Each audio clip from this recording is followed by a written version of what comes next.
I want to say a few words, first of all, just to a few words of thanks. Thanks, first of all, to Idea for inviting me to speak here about Talmud, and also to thank Global Day of Jewish Learning for working together with Idea to facilitate that. And it's a great privilege to be part of Global Day of Jewish Learning in honor of Rabbi Steinsaltz, who has opened the Talmud for an entire generation, and his translation is exceedingly useful and inspiring. So thank you to both of those people. I should tell you a bit about myself. My name is Rabbi Eiran Davies. I was born in England, and I now live in Stockholm. I graduated from the Lady Judith Montefiore College at Ramsgate, which is where I got my seminar. With a very long name for probably the first Orthodox seminar program in England for about 30, 40 years. As well as studying there in England, they sent me to Israel to study for a couple of years as well. I learned a few things there as well. So now I'm here to talk about a particular section of Talmud today. And I want to convey a particular idea in studying Talmud. The idea that actually a section of Talmud isn't just a text. It's not just a set of ideas logically presented. I think anyone who's studied Talmud for a while will realize that it's not actually logically presented at all. But it's the idea that I want to convey, really, and it's a particular attitude to studying Talmud. That idea is that Talmud, any section of Talmud in itself, could or should, in my view, be considered like a work of art. And just as when I first saw Picasso's Guernica, I was impressed by what seems to be quite a stark and confusing image. And then when I actually went to see it for real in the Reina Sofia Museum, I think so, in Madrid anyway, when I actually went to see it, there's a big canvas, and it's, again, very stark and confusing and dramatic, and you have to ignore all the hundreds of other people crowding around the image. I realized that it's conveying so much more than I had originally thought. And in order to really understand it, I had to look at all of Picasso's other work. Luckily, when I was there was a big retrospective of Picasso's work, so I just went down a couple of floors and worked my way back up. And within an hour or two, I had quite a good education in Picasso, which I thought I'd originally had, but to see all that work together in one place made me start to understand that Guernica is a tremendous composition, not just a single image. And so, with that in mind, I think we're going to start to look at the section of Talmud that I want to look at. Let me just be clear again. With the idea in mind that we're going to be examining this text as an artistic composition. So, the text that we're going to be looking at, those of us in the room, you can see here, I have the page up, see if we can see the whole page.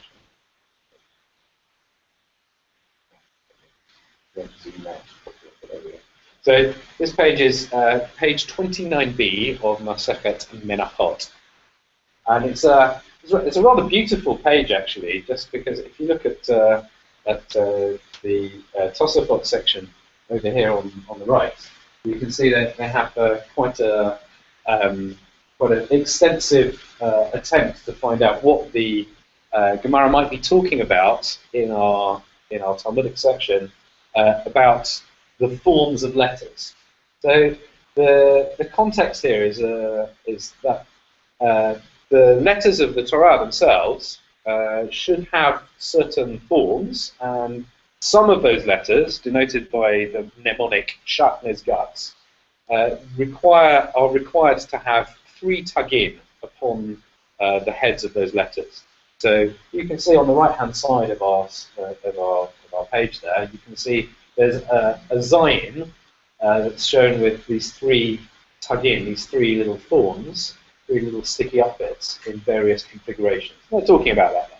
So as a context to understand what we're talking about. This section of Talmud contains an Agadata, a story, which is often commented on, and it's quite an exciting story, and it's a very beautiful story, which I'm going to tell you in a minute, that is famous, deeply famous, and very exciting text. So I'm going to take us through it. Okay, so I'm going to just read from our page here.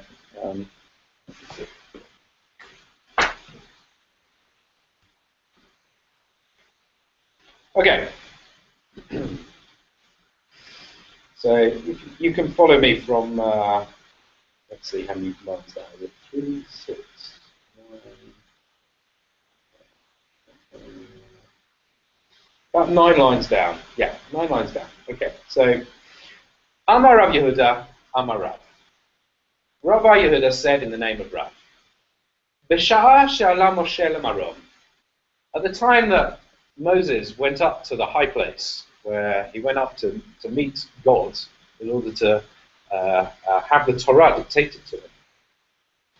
Matzor le'akadosh baruch hu sheyoshev v'koshek parim l'otiyot.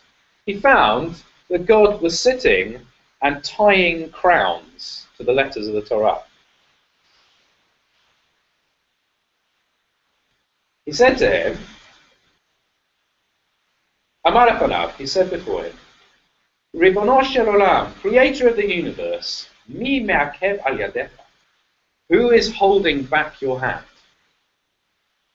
Obviously, he's come up expecting that God's waiting there, at the appointed time, that God will be ready for him to receive the Torah from God. And what does he find? God's sitting there, tying crowns, tying little extra special things onto all the letters of the Torah. And he's surprised. He says, "What? Well, I thought we had an appointment, and yet you're busy doing something else. What? When are we going to get started?" He's asking. Who is holding back your hand? Amalo, God says to him, Adam echad yesh latid liot b'sof kama dorot. There will be a man to come at the end of many generations, the Akiva ben Yosef Shemo, and his name is Akiva ben Yosef.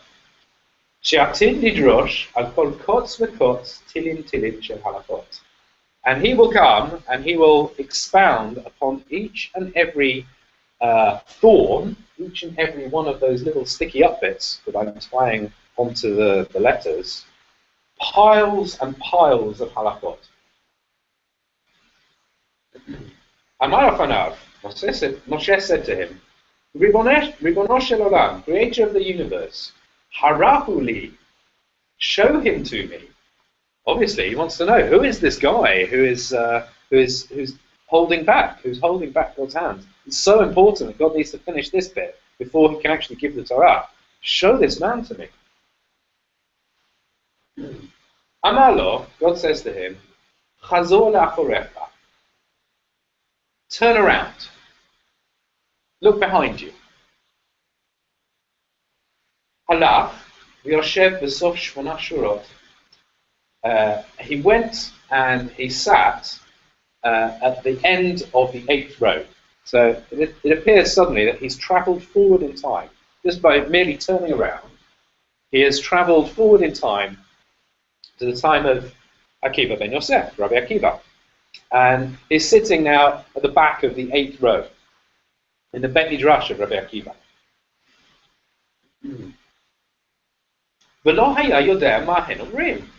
And he had no idea, he couldn't understand what they were saying. No idea whatsoever. He's completely confused. Tashash kocho, his strength left him. He fainted. He went to, here he is, in the Bet Midrash of Rabbi Akiva, in the far future, after the Torah has been given and spoken about and learned of and discussed over many generations. He has no idea, literally no idea, what's become of the Torah that he's about to receive. He doesn't understand it. It's confusing. And so he falls. He falls over. faints. Kivan she'egia ladavar echad. When in the class they came upon a particular point, one particular idea, Amru lo talmidav. They said to him, his students said to him, that is to Rabbi Akiva. Rabbi Akiva, the student, said to him, Rabbi, minayla, our teacher, our master, where did you get this teaching from? Amar lahem, he said to them, halacha leMoshe miSinai. This is a halacha from Moses at Sinai. Nityasha dato. Suddenly his senses returned to him. So you can imagine. He's had this very this experience is very strange. He goes up to meet God. God's busy doing something else. He says, what, you couldn't see me? So, and God says, well, no, I have to deal with this other guy first. He's kind of important. And Moshe says, well, can you show this guy to me? He says, okay, come, let's travel in time. He travels in time. He finds the lesson that's going on there, completely confusing, has no idea what relation it might have to Torah, to the Torah that he's receiving. And he faints out of complete shock and at the demise of his own teaching. And then, luckily, Rabbi Akiva says, no, I learned this as if from Moshe. Suddenly he feels a bit better about himself.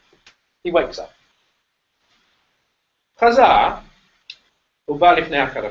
he went back and appeared before God.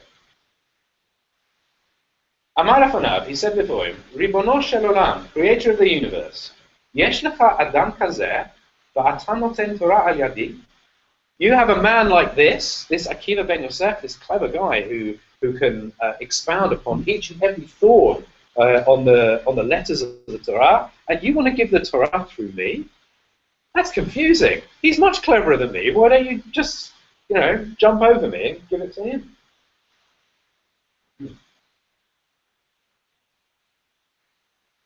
Amalo, God said to him, Shtok, be silent. Kach alav b'machshava lefanai. Thus it appeared in thought before me. That's what I thought about doing, says God. That's how it appeared to me as if it should be.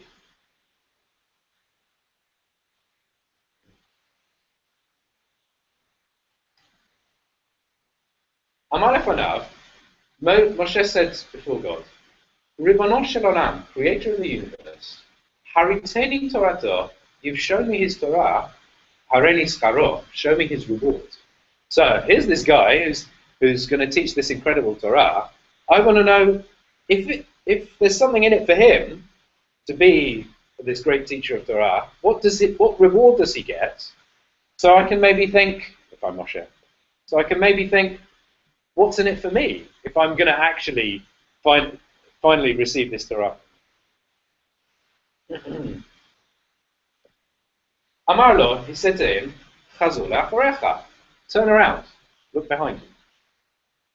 So he does. Chazal la'achorav, he turned around. Ra'ah, he saw, sheshoklin b'saro b'makolim, that they were weighing out Rabbi Akiva's flesh in the marketplace. This is what happened to Rabbi Akiva in the end. Rabbi Akiva was killed and tortured by the Romans, and his dismembered body was displayed in the marketplace like bits of meat. Amar lefanav, he said to God, Ribono shel olam, creator of the universe, zot Torah v'zos schara. This is Torah, and this is its reward. Rabbi Akiva taught this Torah, and his reward was to be destroyed and tortured and disrespected in such a way, to have his very body torn apart and displayed in the marketplace. Amalo, God says to him, Shtok, silence. Kach alav b'machshava lefanai. Silence. This is what appeared in thought before me. This is how it appeared. Okay. It's an incredibly dramatic text. What a story. Anyone have anything to say about the story? Any responses? It's it's ineffably tough to even wrap your mind around because it speaks so harshly in the way of God, in light of Rabbi Akiva's enormous efforts. Right. It seems as if this story is highlighting the futility of human existence.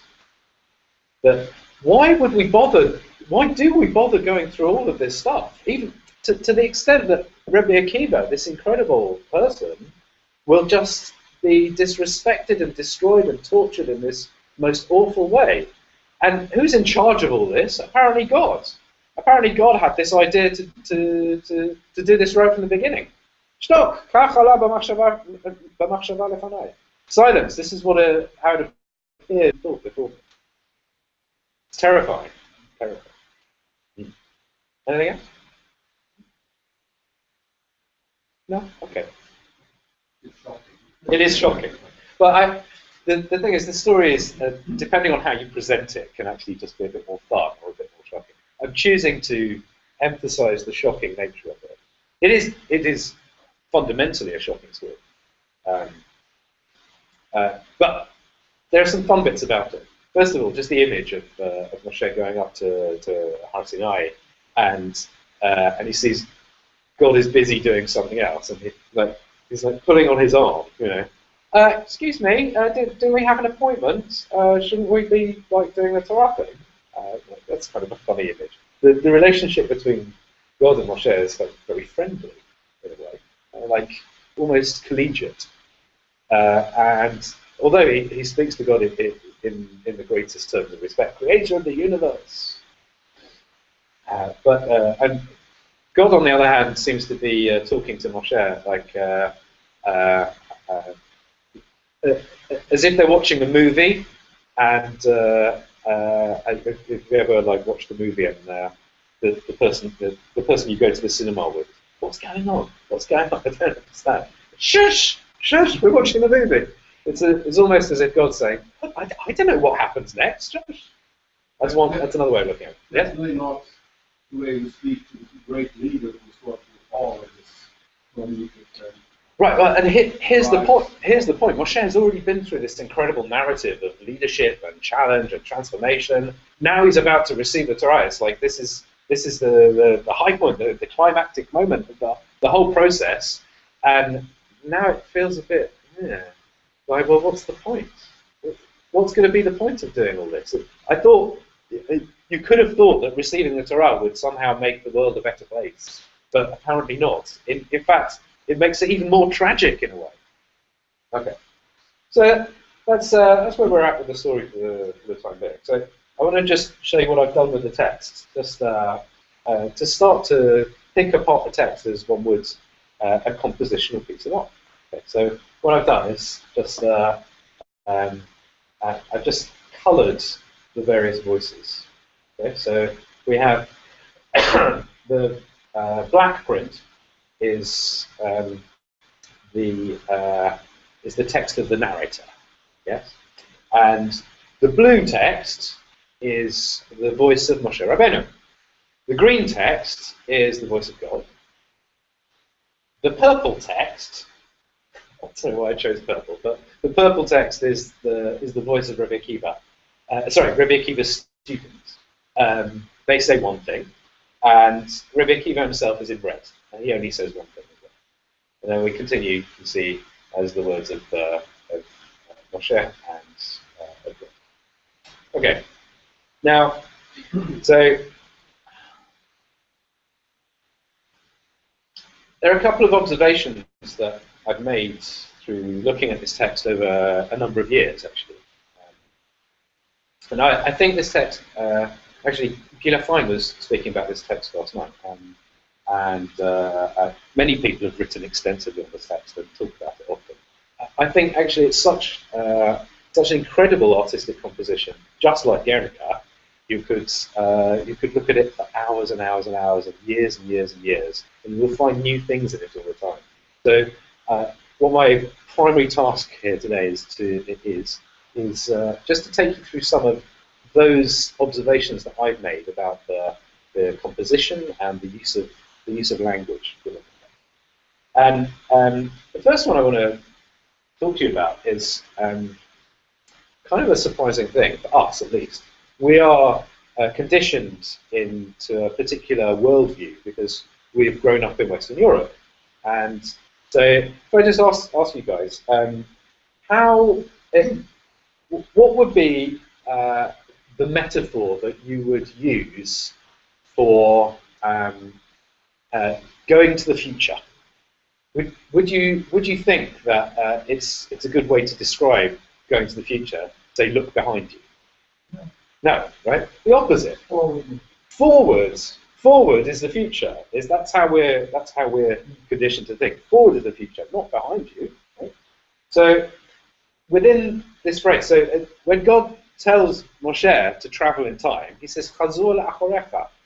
Look behind you is one way of looking at it. Chazor la'achorecha more literally means go back to that which comes after you. Okay? So as I travel forward, I have that which is in front of me and that which is behind me. Okay? Now, in the way that we're conditioned to think in our Western European mindset, I am walking into the future. Yes, that's the way I'm conditioned to think. I'm walking into the future and I can see my future in the horizon ahead of me. So, you know, political speeches always talking about, we have a bright new horizon, we are moving forward into the future. And that's the language we understand of time travel, traveling forward into the future. But look at the language. That which is before me and that which is after me. So what is after me, what comes after me, is the future. And what is before me is my past. And likewise, we're quite happy to say in English, someone came before me. I mean, we're not happy to say that in conversational English. We don't really use that term. But when we read in the Torah, for instance, so-and-so stood before so-and-so, that means in front of, right? So that means basically in terms of the language of the Torah and the language of the rabbis, before is in front of you and after is behind you. So, and I want to point out that this is an infinitely much better metaphor for describing our journey through time. Okay? Rather than us walking through time, coming closer and closer to a horizon that we can see in front of us, rather than that being our predicament, it's the opposite. We are each and every one of us walking backwards into an unknown future and watching an ever-receding horizon getting further and further away. That's actually our human experience. I have no idea what's behind me. I don't know what's in my future. I can't see it. I'm looking ahead. I'm looking forward. I'm looking before me. I can only see my past. Aha. So therefore, to turn around, to look at what comes after me, would mean I'll be able to see the future. So when God says, Chazor la'achorecha, turn around, it's beautiful. You see that? Yeah. Okay, that's the first, I think, incredibly powerful lesson of this Agarata. It's that in itself, if you took only this from this Agarata, that is the actual experience of your life, that would be a great lesson in and of itself. But it has some consequences. And consequentiality is actually the topic that I want to really talk about. Okay. So, now, there are some other aspects of the language in this Agarata, some incredible aspects of the language of our Agarata that I want to draw your attention to. Firstly, the first question. The first question that Moshe asks of God. You there? Ribono shel olam, creator of the universe, mi me'akev al yadecha. Who is holding back your hand? So me'akev, the concept of holding back, is the context of the discussion in our Talmud. So all this other text that you can see, and pages before and pages after, are talking about the context, talking about the concept of me'akev. That means to hold back. What it really means, halachically speaking, although not so specifically in the case we're talking about in this piece of document, but generally, Ma'akev means that things need to occur in a particular order. That is to say, in the context of Menachot, of sacrifices, that in order to perform a sacrifice correctly, the vessels and the people performing the sacrifice with those vessels need to go through certain processes to prepare each step for the next stage. And if those preparations have not been performed, that is me'akev, it holds back. You need to do this part before this next part. Okay? There's a sense there. That's what holding back means. Now then, if we take that question, who is holding back your hand, and take it out of context and make it a much broader question. So forget about the story about Moshe and Akiva and all of that. Just make it a broad question. God, what's stopping you from getting to the end of the story? Why don't you just why do you bother doing? Why did you bother creating this universe with all its complexity and with this narrative and with the stories and with the order of events, the consequential events that needed to take place in order to get to the end? Why do you bother doing that when you could just get to the end? You're God. Why do you have to go through this process? Why did you have to first of all create the universe, then make Adam? Adam eventually has children, his children, Abraham, Noah, etc., until we get to being here. And we're not finished yet. Maybe it gets to some final end that we can't see because we're walking backwards through time space. Why don't you just fast forward to the end? Why do we all have to go through all of this tough stuff? That's the fundamental question. So, and as part of that, I think this Agadata, in an attempt to, a successful attempt, in an attempt to explore this concept of the consequentiality of events, first of all, both focuses us on Akiva, and Akiva ben Yosef, his name, and make an allusion to the first man, Adam HaRishon. I'm going to show you how that works. Okay, so this second statement by God in the Greek is an answer to Moshe's question, who's holding back your hand? Adam echad yesh la'atid liot b'sof kama dorot. There will be a person to come along in many generations' time. Akiva ben Yosef shelo. And Akiva ben Yosef is his name. She'atid lidrosh, who will come and expound al kol kotz v'kotz on each and every thorn, tilin shel halachot. Piles and piles of halachot. Okay, so now there's where do I even start? Okay, so I'm just going to take you to a verse in the Torah. Here we go. Okay, so let's see if you recognize these verses. Okay, right from Bereshit.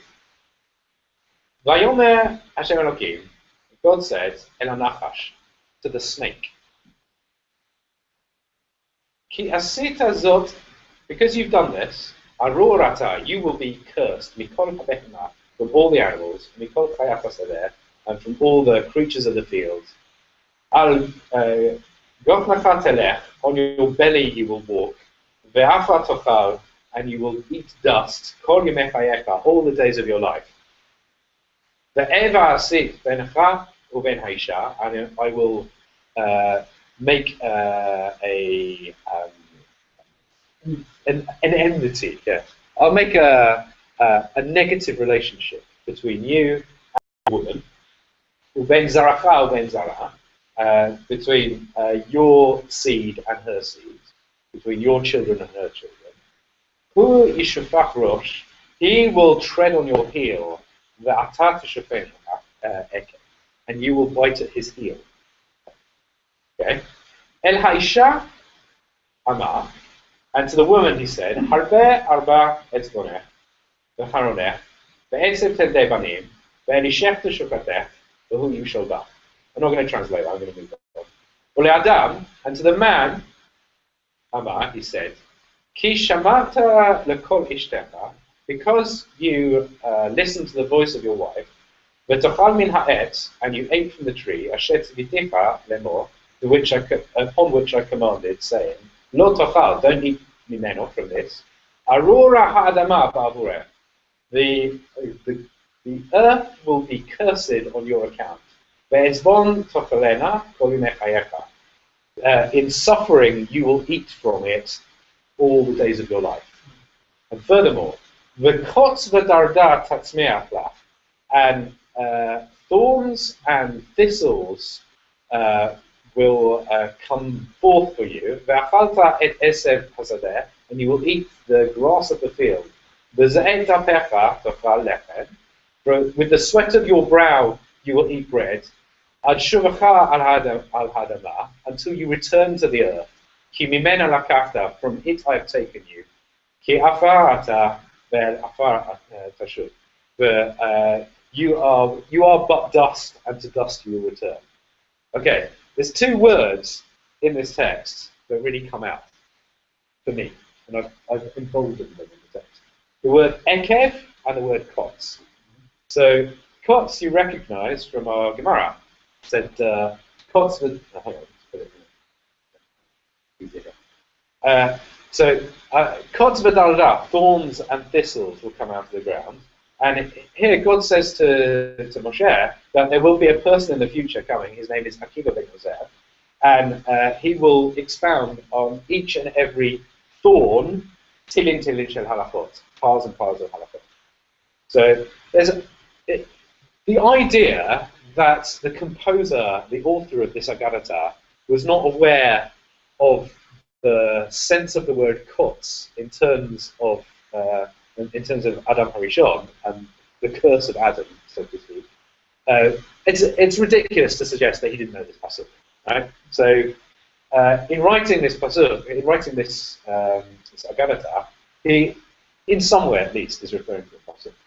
So what I want to for a moment is explore the concept of a thorn, kotz.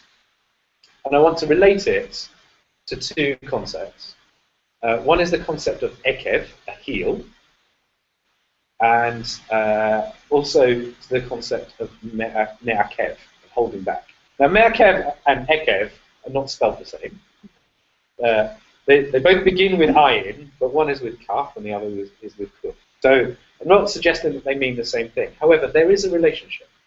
So actually, if you look at Gesenius, he's he was a medieval monk. Medieval? A little bit. Oh. He's a grammarian. He's what? He's a grammarian. Yeah, and a monk. I'm not very good at history. He's a monk who was a very good Hebraicist. No, he's not medieval, of course. He's like 18th century. He was born in 1786. 1786. Did you just Google No. Okay. Anyway, he although not being Jewish, despite that, he has an encyclopedic knowledge of the etymology of Hebrew. At least he made up etymologies, which are quite convincing, I think. So he's a Hebraicist, and he draws a connection between Me'akev and Ekev, in the following way: that Ekev is a heel, and when we walk, it is our heel that touches the ground first, and our heel which leaves last.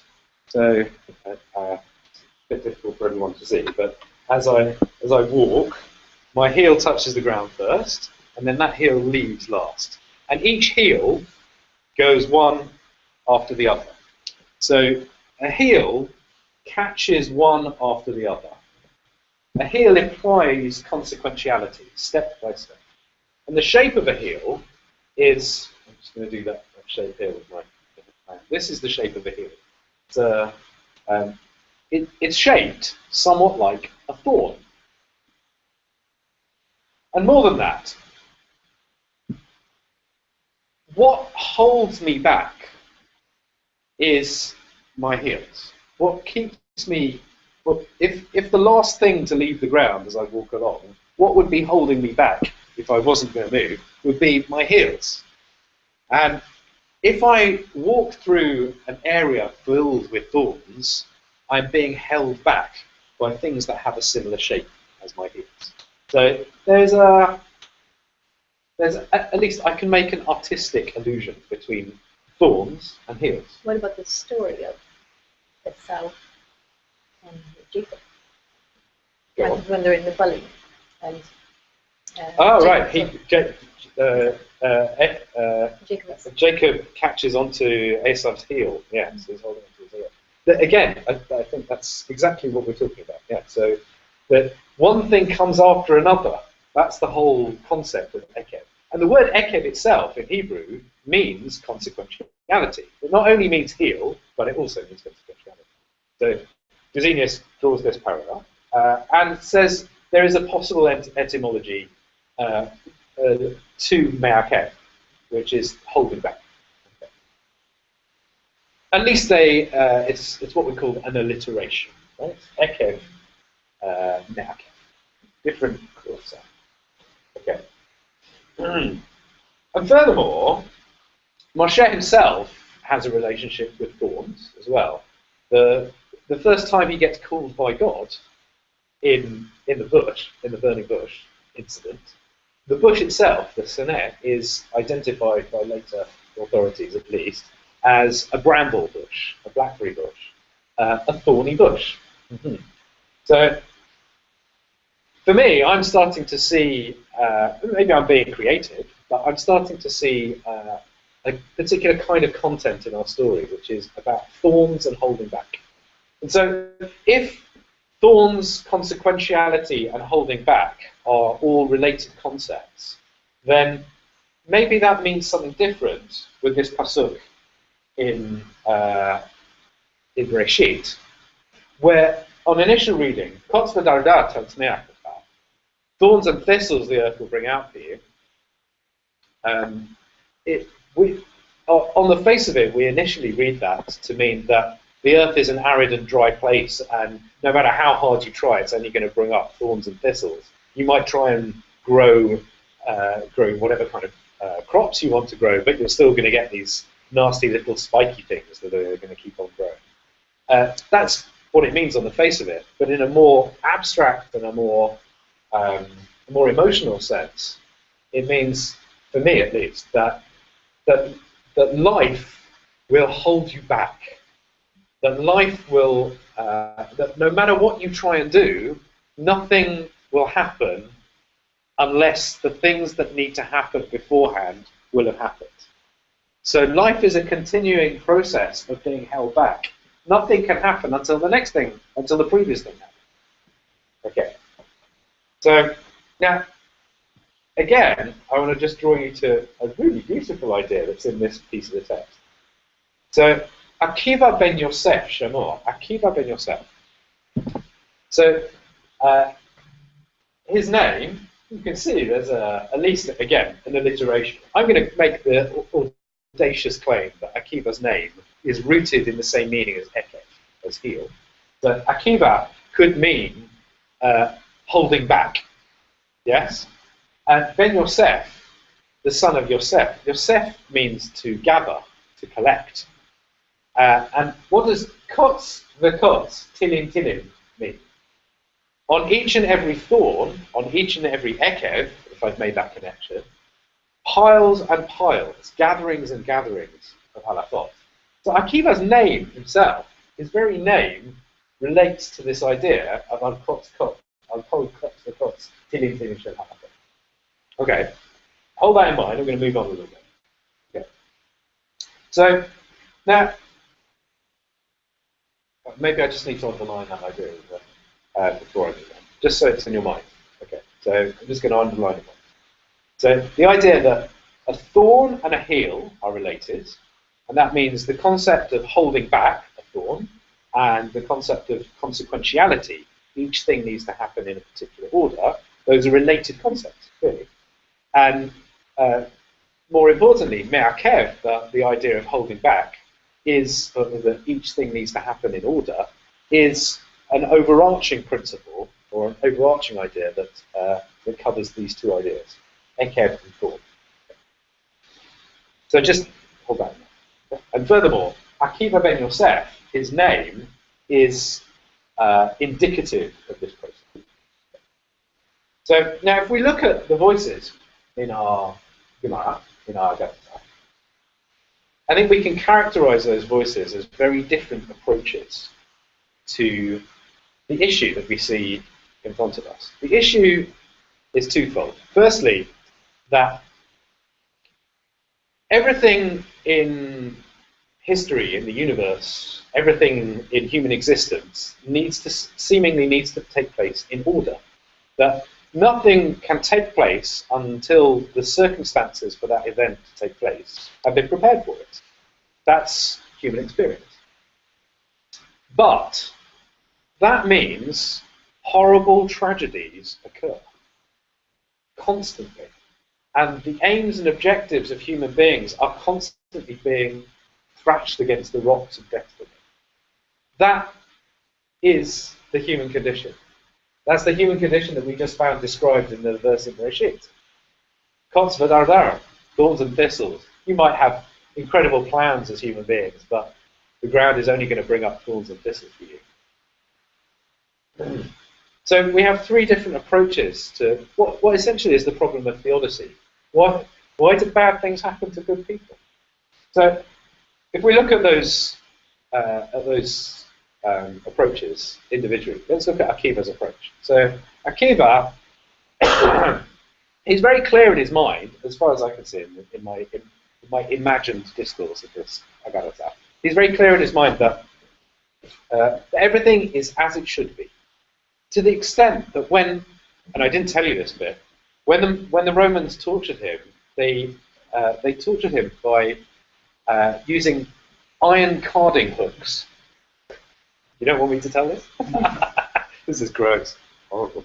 So iron carding hooks, to stretch out the wool fibres after the wool has been shorn from a sheep. In order to spin those wool fibres into threads, you need to card that wool. You need to stretch out the fibres. And how they would do that is with iron hooks, iron combs that look a bit like this.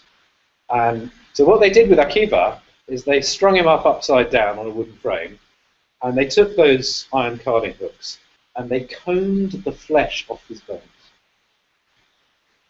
But look at the illusion again. Hooks, thorns. His flesh was taken off his bones with hooks and thorns. But yet, at the point that that this was happening to him, the moment that he expired, he was saying the Shema. And not only that, the moment that he expired, the very moment, he extended the daled of the word echad. And if you didn't spot this, this is alluded to in our Agadah. When it says, when Moshe went and sat at the end of the eighth row, Kevan shegia ledavar echad. I've just put it in italics here. When they came to the word echad, Amrullah Talmidav, his student said to him, "Where did you get that from?" And he said, "Halacha Moshe Sinai." The very word echad is the word that he died on, and it's the culmination of his life. Yeah. May I suggest that the word echad has within it the idea of big sharpness, coming to a single point. Oh wow! I've not thought of that. That's nice. Oh, a very shocking thing. Okay. The whole idea of the thorn and darkness is it penetrates Yeah. skin. And now, if you want to penetrate the law, the law, Right, and Akiva is the epitome of that sharpness, that single moment. Oh, you're running with this now, yeah. Okay, but I want to show you something. So, thank you. So, what's Akiva's attitude to this problem of theodicy? The calm resignation of the martyr. I know that I will be fine, and all is as it should be, while they're tearing the flesh off his skin with iron hooks. He has that single-mindedness that he can just be saying the Shema while this is going on. Incredible. But the calm resignation of a martyr. Moshe's attitude, on the other hand, is incredulity at the injustice. He says, Ribono shel olam, creator of the universe. You had a guy like this, and you want to give the Torah through me? Or worse, that's Torah, and this was his reward? I'm amazed. I'm incredulous. I don't understand. Moshe is sort of almost childlike in his sort of confusion. He's got some ideas about how things ought to be, but he can see that this isn't how it ought to be, and yet you're God. You should be like doing something right here, shouldn't you? He's incredulous. And yet God's attitude seems to me to be surprise. He shows the surprise of the author. I don't know if anyone here has written any fiction about that. Like one that I've tried. Actually, I've got some. I might try and publish it. But I found that the only way to really write engaging fiction is to create characters and to allow them a life, to allow them to make the decisions for me. Otherwise, the text that I wrote seemed to be tired and dead. But when the characters themselves seemed to have some life of their own, I was merely responding to their needs. And on more than one occasion, I found myself surprised at their interactions. And this seems to me the idea that's conveyed by God's responses to Moshe's questions is, well, you can flick a few pages ahead in the book if you like, and Moshe flicks ahead, so to speak, like looking behind. And he sees what happens. This is the idea you have when you're writing human history, and God's like, that's the idea I had. This is the idea that came in mind before me. And he's just as surprised as, he's the only one who's surprised. Everyone else seems to think that God's in charge. God's the only one who's like, this is how it had to be. You guys did this to each other. It's not my fault. So we have these three characters, these three characteristic responses to the issue, and they're brought out in our story. But they all want to rely on it. What do you want to rely on? Yeah, I suppose so, in different ways. Yeah, so Moshe would like to see God do it right, and he's surprised, or at least teach him why it had to be this way. And he's a bit. If I get into my imagined Moshe head here, I'm still a bit surprised at the answer, or unsatisfied with the answer. Yeah, because also he's standing before God, and Akiva isn't necessary. I mean, it's more of an abstract God in a sense, right? So this is the bit that I really wanted to get to. Okay, we've got like 8 minutes left. Is that right? Yes. Okay. So this is the bit that I really wanted to get to. Okay, and this is a surprising thing. Okay, so this phrase, shtok, kach alav ha'machshava lefanai, silence, this is what appeared in thought before me. I came to understand, or to see this bit in a very surprising way. When I read those words to start with, I recognized them immediately from another place, or from another discipline, actually, which is the discipline of meditation. So, silence, this is merely a thought that has arisen in mind, is the fundamental instruction to meditators. That in the process of meditation, or at least in awareness meditation, the constant repeated instruction is, as thoughts arise in mind, merely accept them as thoughts, let them go, and be silent. And when I saw that here, I was like, well, this must be at least, I mean, if I'm going to make another audacious statement, I'm going to say that the rabbis of the Talmud did meditation. I don't think it's that ridiculous a statement. I think we have sources to suggest that, at least. And although this is a method of Eastern meditation, I would be surprised if they didn't also require the same instruction as any other human being. So, and to have it repeated in the way that it's repeated seems to me to be an allusion to meditation. And given that, I started to see the characters in our text as indicative of states of mind that can be found within meditation. So there is Akiva, let's call it Akiva mind, and there's Moshe mind, and there's God consciousness. Okay? And now if we look at the three characteristic responses to the problem of theodicy as shown in our text, and we look at those as as how a particular state of mind that is open to all of us could respond to human experience, or at least to the human condition. The Akiva mindset, which I would say is the ego, the intelligence, is as far away from God consciousness as one can be, without being in the very pits of animalistic being. And what's his response? It's the response of a martyr. It's, well, everything's going to hurt, but that's how it is. That's how my ego responds to most of my my human experience. Is oh well, you've got to suffer, haven't you, to exist in the world? That's how it is. Okay.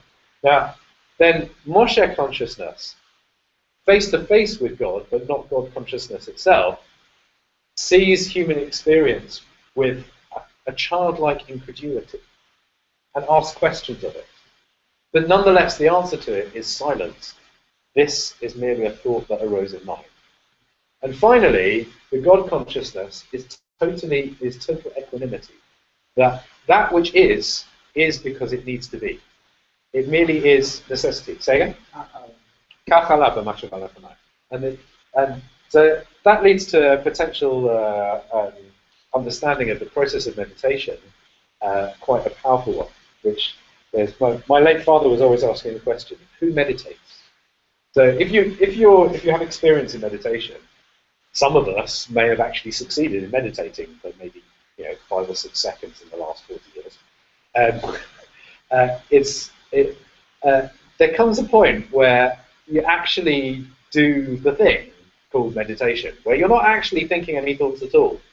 And you have no memory of going into said experience. You have a memory of coming out of the experience, but you have no memory of what happened within it. There is a sense that something occurred.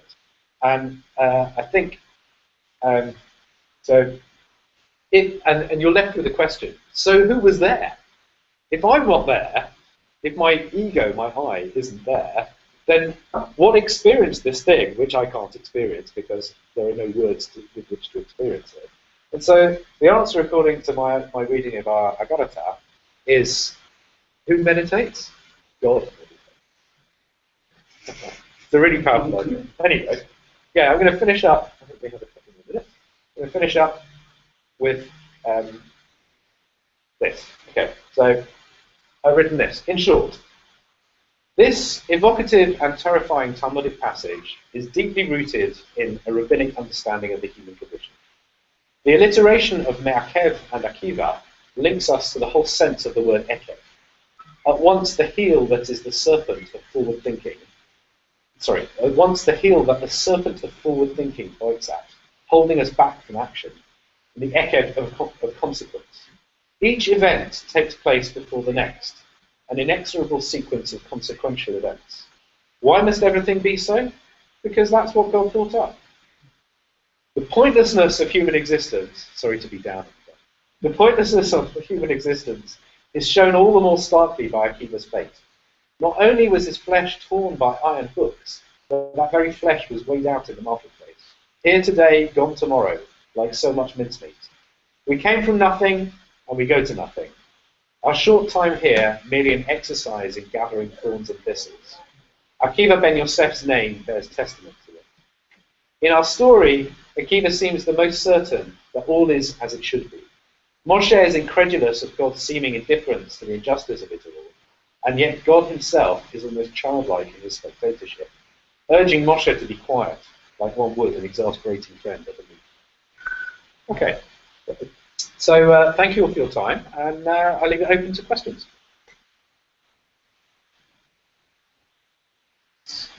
Yes. So, I mean, it's no less disturbing, I think, but I like the idea.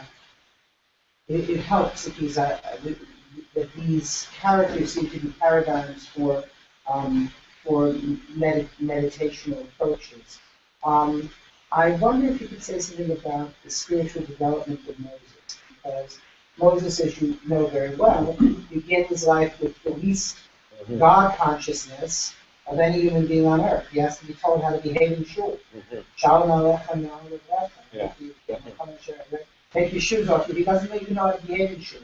He doesn't perceive God in the earth. He says, I must turn aside and witness this interesting scientific phenomenon. A bush is burning, yet it is not consumed. He has no idea that God is there. So how did he get? I love your almost Brooklyn voice of God. Wow, you don't know how to behave in a shul? Behave in shul.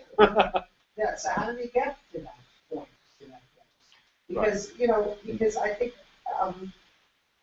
Moses is in a pretty good place, meditation. It's not ideal, but he's certainly good. Okay, so, okay, there's 2 points here. I sense in your question something that I'd like to smash down, actually, which is the idea that meditation is of any value.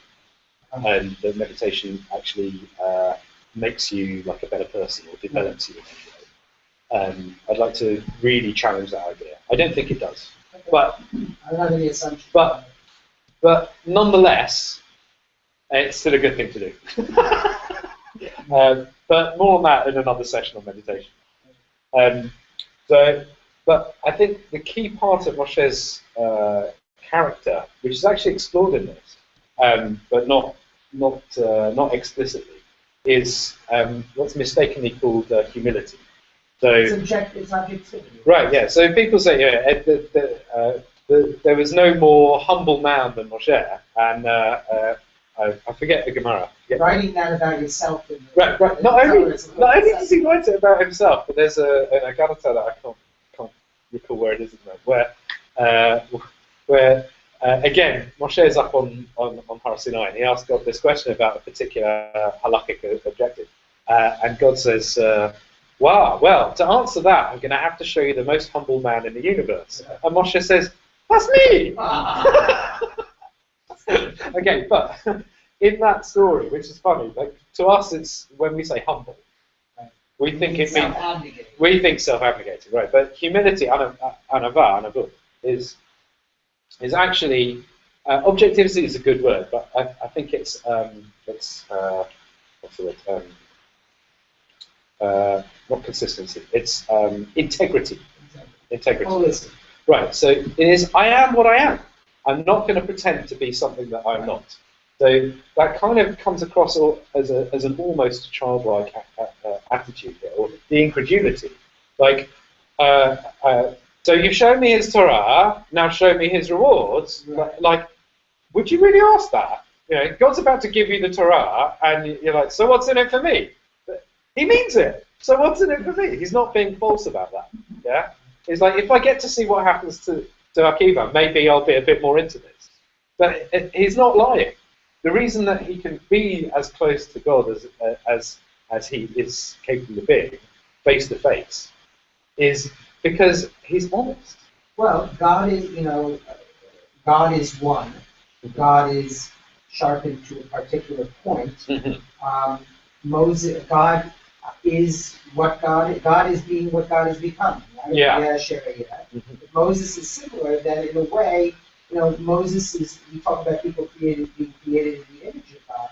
Moses is perhaps a truest image of God in terms of his directness and pureness and monism, and being integral, as you say, to what he is. Well, I think if we were to meet Moshe, I think he might come across to us as maybe being a little bit autistic. Right. Yeah. But it's like he's not surrounded by social niceties. He doesn't seem to know he doesn't know how to behave in truth. Right. Right. And it is what it is. That's how it is. Everything is as it is, and that's maybe the closest that human experience can get to God consciousness. That's maybe a yeah. But it's all development. It's a question of trust. To me, to the very end, when he's not allowed to go into the promised land. Oh yeah, right. Yeah. So it says, and that trust is me, don't tell you the truth. They're going to sin again. Right. But trust me, I will help them as long as they try to follow. Try to follow the law. Right. And you can extend to all different things in life, right. Even to the financial markets or whatever. What do we put on our money? We're not paying gold, silver, or anything. We're paying pieces of paper. Oh yeah, piece So of paper. what does it say on the biggest currency in the world? It says, "In God we trust." No one else. Okay, and I think we'll close that. So yeah, let's all give it a try. Bravo! Thank you. Bravo!